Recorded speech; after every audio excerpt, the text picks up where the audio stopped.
V tomto videu sa naučíme, ako pridať zamestnanca a ako mu prideliť právomoci.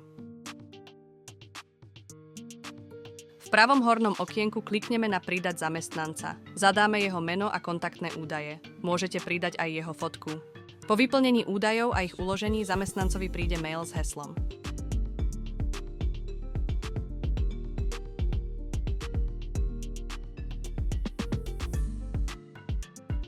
Nižšie viete určiť konkrétne právomoci vášho zamestnanca. Podľa vlastného uváženia mu povolíte, respektíve obmedzíte jednotlivé právomoci. Môžete pred ním skryť napríklad rezervácie ostatných zamestnancov, alebo zakázať vymazanie rezervácie.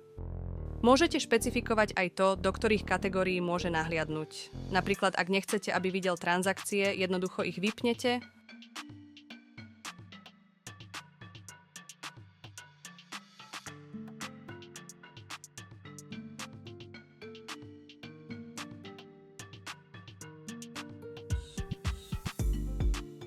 Zamestnancov odporúčame rozlíšiť aj farbami pre lepší prehľad v kalendári.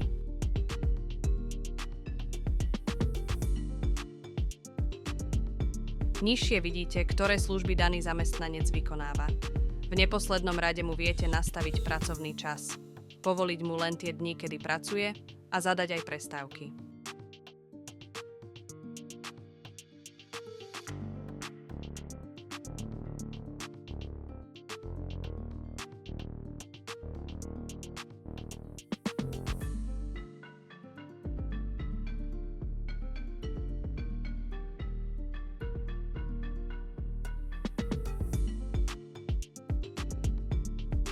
Práve ste sa naučili pridať nových zamestnancov a nastaviť všetky dôležité kroky, ktoré sa ich týkajú. Nezabudnite si pozrieť ďalšie videá